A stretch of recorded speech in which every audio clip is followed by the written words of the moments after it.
अपने स्वरूप से परिचय होने के बाद तो फिर व्यक्ति ऐसे ही डिटैच रहता है, जैसे आप और किसी व्यक्ति की अखबार में न्यूज़ पढ़ते हैं कि आज उस व्यक्ति के वहाँ पर चोरी हो गई और उसका सब धन चोर चुरा करके ले गए, और आपने न्यूज़ पढ़ ली और आराम से साइड में अखबार को रख करके और आराम से नाश्ता कर रहे हो आप।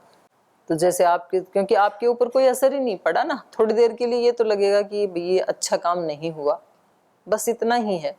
लेकिन उस घटना से आप नाश्ता भी छोड़ दें, डिप्रेशन में चले जाएं, तनाव में ऐसा तो नहीं होता है। क्यों? क्योंकि आप उसके साथ जुड़े हुए नहीं हैं। आपको लगता है कि वो अलग है, मैं अलग हूं। और जब उस अखबार में आपके पिता का नाम हो तो फिर असर ज्यादा पड़ेगा ना। तो फिर आप तनाव में भी जाएंगे, चिंता भी होगी, फोन भी करेंगे अपने घर में। और फिर यदि आपने सोच लिया कि भाई वो तो मेरे पिछले जन्म का संबंध था माता पिता से, अब तो मैं गुरुकुल में आ गया, तो अब तो मैं महाराज जी का पुत्र हूँ, तो फिर थोड़ा सा कम हो जाएगा वो। तो जैसे अपना परिचय जो शास्त्र में बताया है, जो हमारे गुरुजनों ने बताया, जो योगियों ने, सिद्धों ने बताया, उस स्वरूप की अनुभूति हमें हो जाए, जैसा उन्होंने बताया वैसा ही हमें भी फील होने लग जाए, तो फिर असली खुशी आएगी, असली सुख आएगा। तो खुश रहने के लिए ये एक विचार है कि मुझे किसी भी हालत में नीचे नहीं आना। तो विचार हमारी बहुत सहायता करते हैं, तो विचार को पकड़ के रखना चाहिए। और फिर इस विचार के साक्षात्कार को करने के लिए हमें क्या क्या उपाय करने चाहिए। तो हम बड़े सौभाग्यशाली हैं कि एक तो भगवान ने हमारी अभिप्सा के अनुसार हमें ऐसे स्थान में ला दिया कि जहाँ सुबह से शाम तक चर्चा ही उसी की होती है, और फिर हमारे शास्त्र हमारे पास हेल्प करने के लिए, फिर हमारे गुरुजन हमारी सहायता करने के लिए अवेलेबल हैं। तो अब हम उस स्थिति को प्राप्त कर सकते हैं। करेंगे तो जितने लोगों को खुशी मिली हमें भी मिलेगी, क्यों नहीं मिलेगी।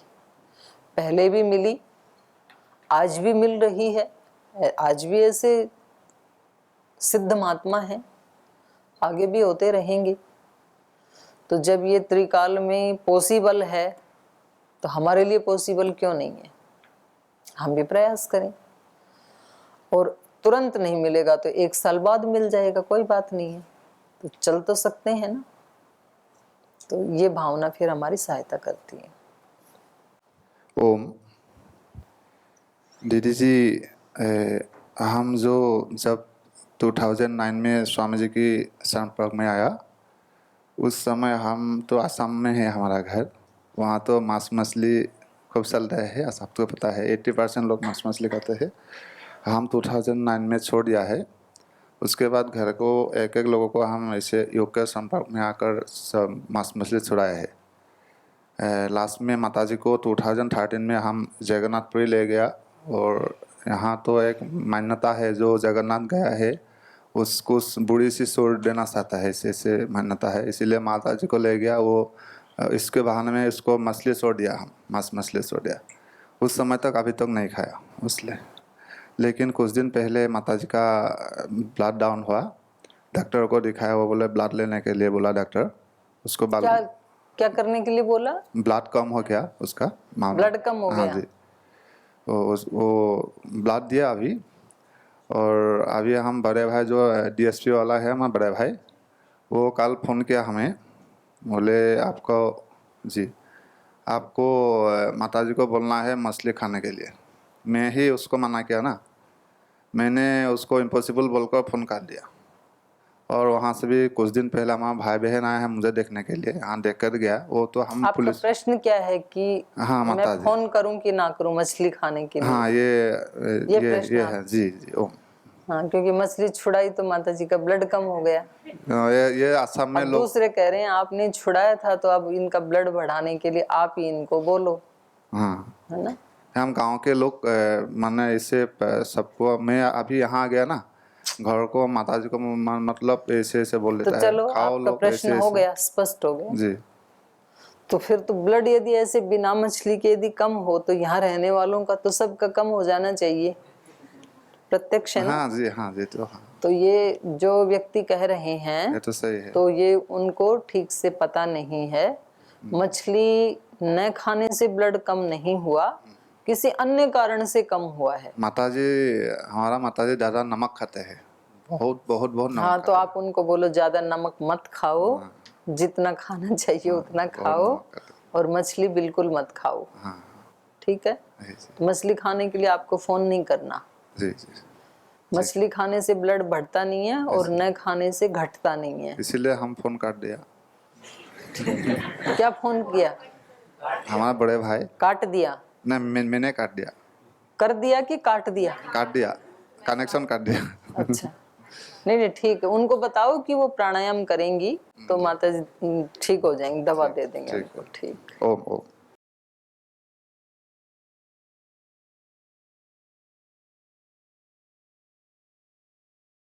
तो आप आइए यहाँ पर श्री भरत जी थोड़े परेशान हो जाते हैं। पर्यश्रु नयनो दुखाद वाचा संसज्जमानया, आंखों में आंसू भर करके और भरत जी लड़खड़ाती हुई वाणी से भरद्वाज जी से बोल रहे हैं। यहीं तक हुआ था। चलिए आगे। हतोस्मि यदि मामेवं भगवानपि मन्यते, मत्तो न दोषमाशंके नैवं मामनुषाधिः। अहं तो तं नरव्याघ्रम् उपयात प्रसादकः, प्रतिनेतुम् अयोध्यां च पादौ तस्याभिवन्दितुम्। त्वं मामेवं गतं मत्वा प्रसादं कर्तुमर्हसि, शंस मे भगवन् रामः क्व सम्प्रति महीपतिः। वसिष्ठादिभिर्ऋत्विग्भिर्याचितो भगवांस्ततः, उवाच तं भरद्वाजः प्रसादात् भरतं वचः। त्वय्येतत् पुरुषव्याघ्र युक्तं राघव वंशजे, गुरुवृत्तिर्दमश्चैव साधूनां चानुयायिता। श्री भरत जी कहते हैं हतोस्मि यदि माम एवं भगवान अपि मन्यते, हे भगवान यदि आप भी ऐसा मानते हैं कि मैं श्री राम का कोई अहित करने के लिए सेना लेकर के आया हूं, तब तो हतोस्मि, तब तो मेरा जीवन ही व्यर्थ है, तब तो मैं मारा ही गया। माने कम से कम आप जैसे जो ज्ञानी पुरुष हैं, जो विवेकी हैं, उनको तो कम से कम मेरे ऊपर ऐसा आरोप नहीं लगाना चाहिए। मत्तो न दोषम आशंके, आपको मेरे अंदर दोष की आशंका नहीं करनी चाहिए। नैवम माम अनुशाधि ही, और ना ही आपको मुझे इतनी कठोर बात कहनी चाहिए। क्योंकि कम से कम जो ज्ञानी पुरुष हैं, हमारे जीवन में ऐसे ही होता है ना, हमारे को सबसे ज्यादा कष्ट कब होता है? जब हमारे ऊपर कोई ऐसा व्यक्ति आरोप लगाता है जिससे हम या तो प्रीति करते हैं या जिस पे बहुत श्रद्धा रखते हैं या विश्वास करते हैं, कोई हमारा अपना होता है नजदीकी, तो हम क्या कहते हैं, भाई दूसरा तो चाहे मेरे को कोई कुछ भी कहे, लेकिन कम से कम आप तो नहीं कहते, आपने भी मेरे को ऐसे माना क्या? तो सबसे ज्यादा कष्ट कब होता है? या तो अपना कोई गुरुजन कहें, अब इनको वशिष्ठ जी या भरद्वाज जी कहें तो इनको बहुत कष्ट हो रहा है। कोई प्रजा का व्यक्ति कहे तो चलेगा, कोई बात नहीं, उनको ज्यादा ज्ञान नहीं है। लेकिन जो इतने त्रिकाल दृष्टा ज्ञानी हैं, जिनको सब पता है सारी स्थिति का, और वो व्यक्ति भी यदि हमारे ऊपर डाउट करते हैं तो फिर हमें सबसे ज्यादा कष्ट होता है। कोई हमारे साथ रहने वाले हैं, हमारे माता पिता हैं, जब आप गुरुकुल में आए यहाँ पर तो बहुत लोगों ने बहुत तरह की बातें आप लोगों के बारे में कही होंगी, कहते ही हैं, बेटियों के बारे में भी, बेटों के बारे में भी। फिर आपको कोई बताए कि ऐसे ऐसे आपके बारे में ये लोग कह रहे थे, और उन कहने वालों में कोई एक आपका ऐसा संबंधी हो जो आपसे बहुत प्रीति करता था पहले, और जब आप आए तो उन्होंने भी आपके बारे में कुछ ऐसे बोला जो नहीं बोलना चाहिए था, तो आपको सबसे ज्यादा कष्ट उस व्यक्ति की बात से होता है कि चलो औरों ने तो जो कहा सो कहा, कोई बात नहीं, उन्होंने भी ऐसे कहा मेरे बारे में, वो तो इतने साल मेरे साथ ही रहते थे, उनको तो मेरे बारे में सारा पता है। तो ऐसे ही श्री भरत जी को इसलिए कष्ट हो रहा है कि यदि आप भी मेरे बारे में ऐसा सोचते हैं, शंका कर रहे हैं, आपको भी मेरे अंदर कोई दोष की आशंका हो रही है, तो तब तो मैं हतोस्मि, फिर तो मारा ही गया, फिर तो जीवन ही व्यर्थ हो गया, जब बड़े ही विश्वास नहीं करते हैं तो ये बहुत परेशान हो जाते हैं, दुखी हो जाते हैं। अहम तु तम नर व्याघ्रम उपयातः प्रसादकः प्रतिनेतुम अयोध्याम च पादौ तस्याभिवंदितुम। मैं तो किस लिए जा रहा हूँ? तम नर व्याघ्रम प्रसादकः उपयातः, वो जो नर श्रेष्ठ हैं, नरसिंह हैं, नरकेसरी हैं, उनके प्रसादकः, उनको प्रसन्न करने के लिए, और उपयातः, उनको लौटा लाने के लिए।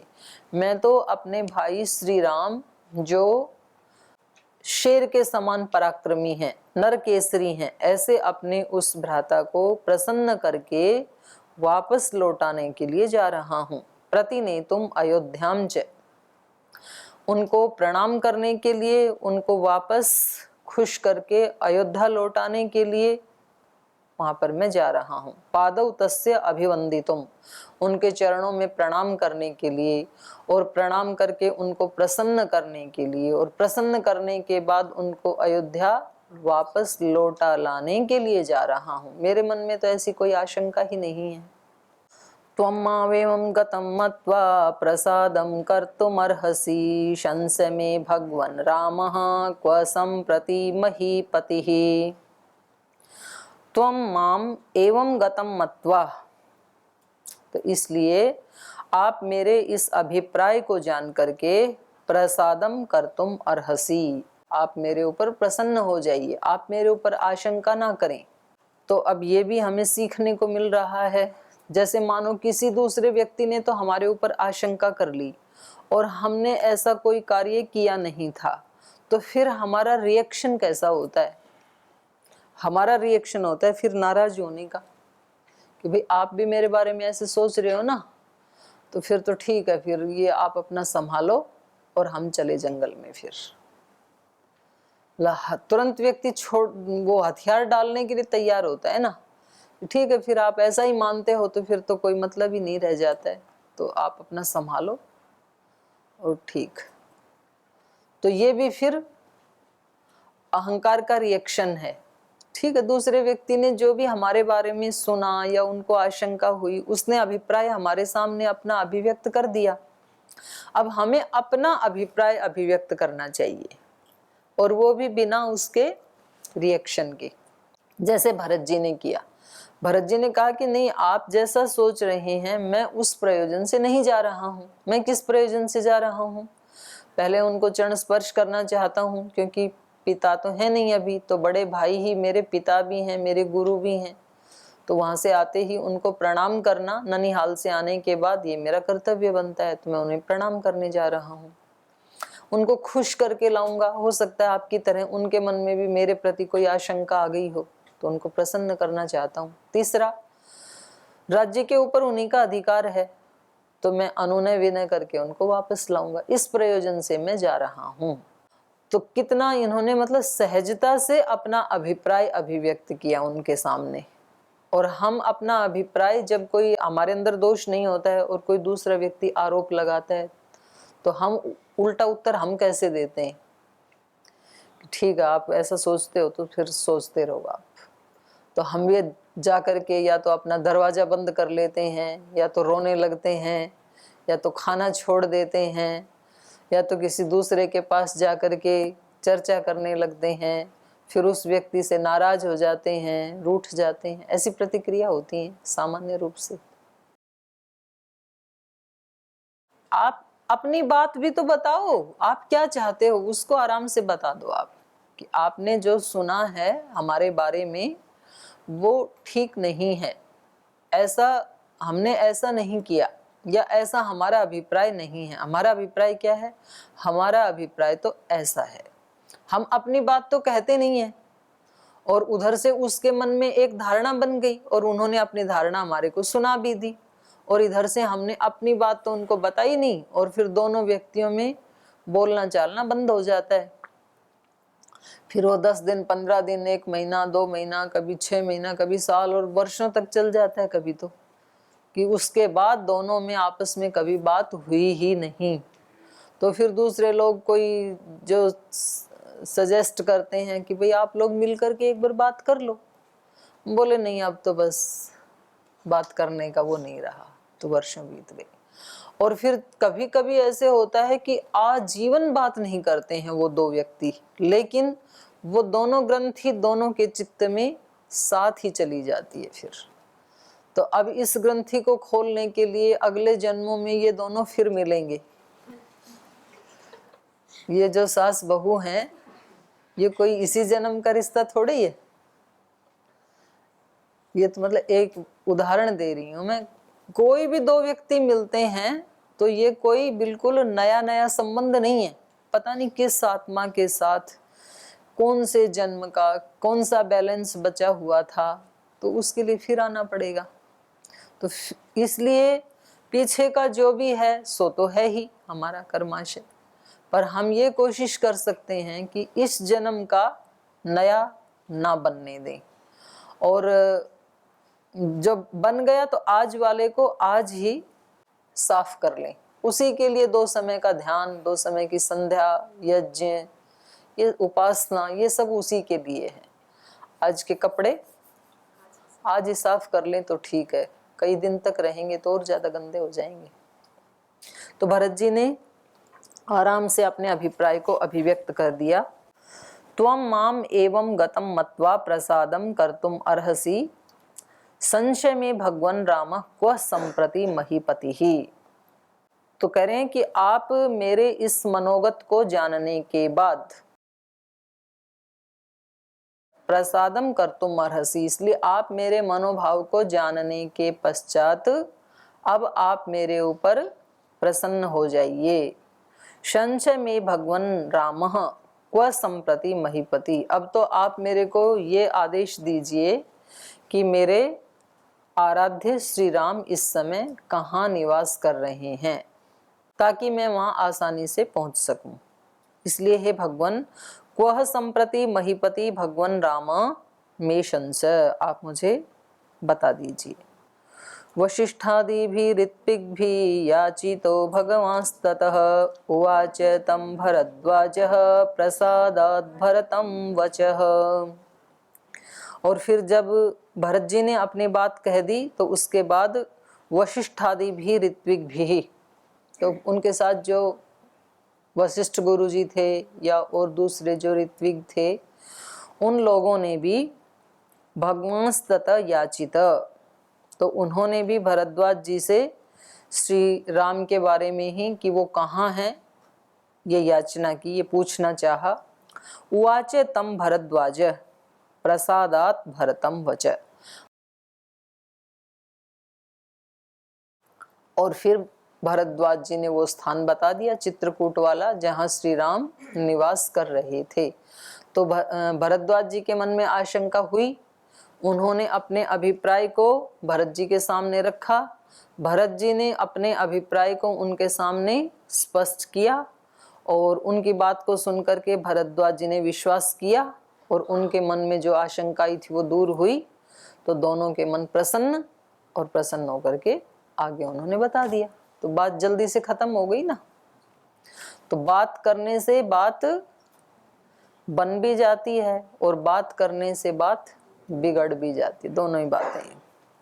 त्वय्येतत् पुरुषव्याघ्र युक्तं राघव वंशजे गुरुवृत्तिर्दमश्चैव साधूनां चानुयायिता। तो कह रहे हैं त्वयि एतत् पुरुषव्याघ्र युक्तम राघव वंशजे, और प्रसन्न होकर के कह रहे हैं कि हे राघव वंश में उत्पन्न होने, रघुकुल में उत्पन्न होने वाले राघव, भरत जी के लिए कह रहे हैं एतत् त्वयि पुरुष व्याघ्र युक्तम, ये आपके ही अनुकूल है, आपके ही युक्त है। माने आप जैसा महापुरुष ही इस तरह से अच्छा व्यवहार कर सकता है।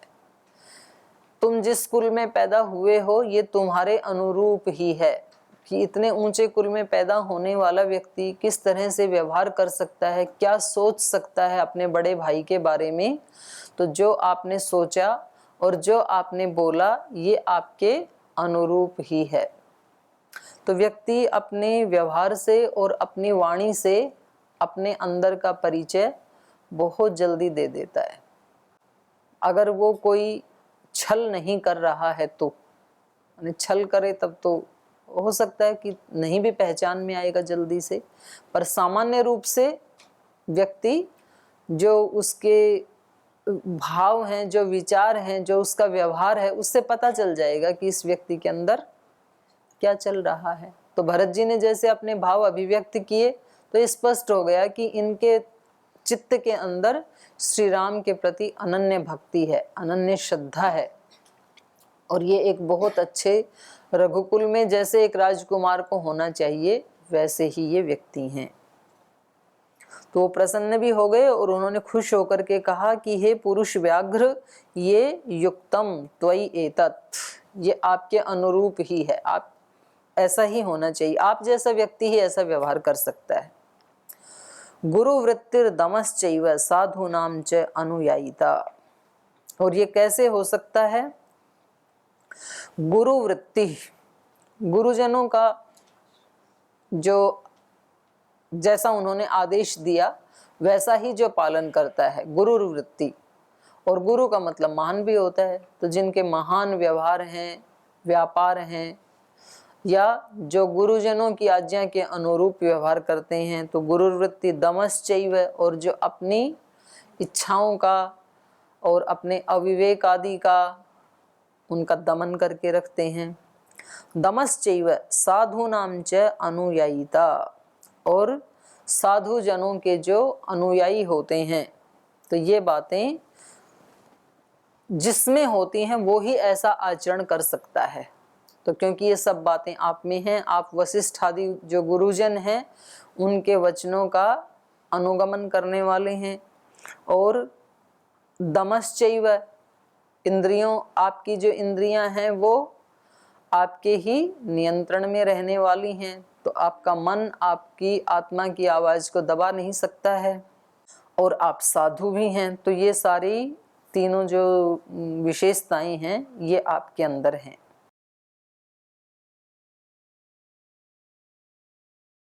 अस्तु इति अपृच्छं त्वां तवात्यर्थं कीर्तिं समभिवर्धयन् जाने च रामं धर्मज्ञं ससीतं सह लक्ष्मणम् असौ वसति ते भ्राता चित्रकूटे महागिरौ श्वस्तो गन्तासि तं देशं वसाद्य सह मन्त्रिभिः एतं मे कुरु सोप्राज्ञ कामं कामार्थकोविद ततस्तथेत्येवमुदारदर्शनः प्रतीतरूपो भरतो ब्रवीद्वचः चकार बुद्धिं तदा तदाश्रमे निशानिवासाय नराधिपात्मजः जाने चैतन मनस्थमते दृढ़ीकरणम अस्तु इति।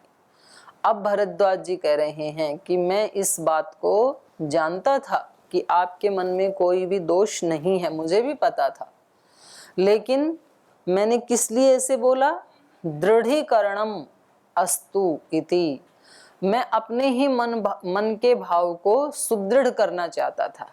मुझे पता था कि भरत जी के मन में ऐसा कोई विकार तो नहीं आ सकता है, तो जरूर ये अपने भाई को प्रणाम करने ही जा रहे होंगे, लेकिन फिर भी मैंने सोचा कि एक बार उसको और थोड़ा स्पष्ट कर लूं, दृढ़ कर लूं, कहीं ऐसा ना हो कि इनके मन में कोई दोष आ गया हो। तो मैं तो जानता ही था। और दूसरा ये है कि कभी कभी गुरुजन शिष्यों की परीक्षा लेने के लिए भी ऐसे कुछ तो बता देते हैं। मतलब उनको भी पता है कि भाई ये बच्चा ठीक है, लेकिन उसकी परीक्षा लेने के लिए भी कभी कुछ बोल देते हैं। तो ऐसा भी इससे पता चल रहा है। जाने च एतत् मनस्थमते, तुम्हारे मन में क्या स्थित है, तुम्हारे मन में क्या विचार है, ये मैं जानता था। लेकिन ते दृढ़ीकरणम अस्तु इति, तुम्हारे लिए ही इसको सुदृढ़ करना चाह रहा था, तुम्हारे ही गौरव को बढ़ाना चाह रहा था, तुम्हारे मुख से सुन करके। अपृच्छम त्वाम तवात्यर्थम कीर्तिम सम अभिवर्धया, इससे तुम्हारी ही कीर्ति बढ़ेगी, तो इसलिए तुम्हारे ही हित के लिए मैंने ये तुम्हारी परीक्षा ली थी, तुम्हारे से पूछा था। मुझे तो पता ही था कि तुम इतने अच्छे व्यक्ति हो। तो इसमें दोनों ही बातें होती हैं, क्योंकि गुरुजन त्रिकाल दृष्टा हैं, तो उनको पता है, ये भी हो सकता है भरद्वाज जी को पहले से ही पता था। और दूसरा ये भी होता है कि जब व्यक्ति वास्तव में ही श्रेष्ठ आचरण करता है ना, तो जो लोग आपके बारे में कुछ उल्टा सीधा कह रहे थे, वो फिर आके यूं कहेंगे हमें तो पता ही था कि ये बहुत अच्छा लड़का था, ये कुछ ना कुछ तो बनेगा, ये हमें पहले ही पता था। तो वो फिर ऐसे भी कह देते हैं। इन्होंने, भरद्वाज जी ने इनकी बात से प्रसन्न होकर के उनको आशीर्वाद दिया और उनको ये बताया कि ये हमें पहले ही पता था, आपकी कीर्ति के लिए ही हमने आपसे ऐसे पूछा था। और इसके आगे वो उनका निवास के बारे में जो बताएंगे, ये हम कल पढ़ेंगे। आज समय हो गया, आज यहीं विराम लेते हैं।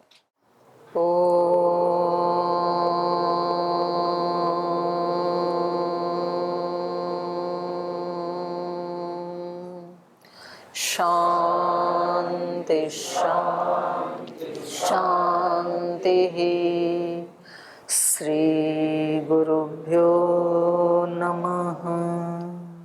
ऐसे है मेरे राम, ऐसे है मेरे राम, ऐसे है मेरे राम, ऐसे है मेरे राम।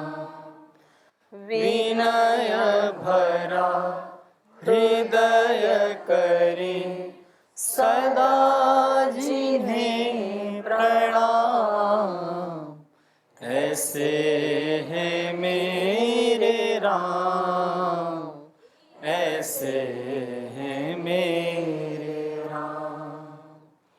राम सा पुत्र न राम सा भ्राता, राम सा पति नहीं राम सा त्राता, राम सा पुत्र न राम सा भ्राता, राम सा पति नहीं राम सा त्राता, राम सा मित्र न राम सा दाता, सबसे निभाए सबका नाता, राम सा मित्र न राम सा दाता, सबसे निभाए सबका नाता।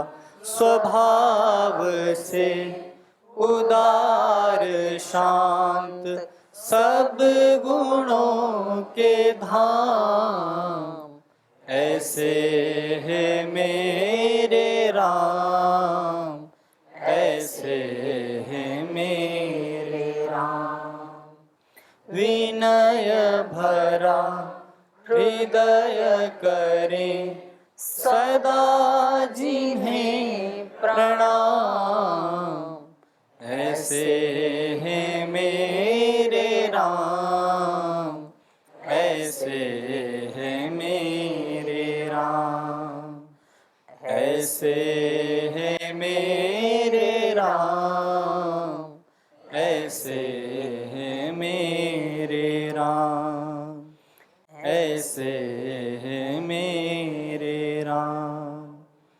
ऐसे है मेरे राम। ओम श्री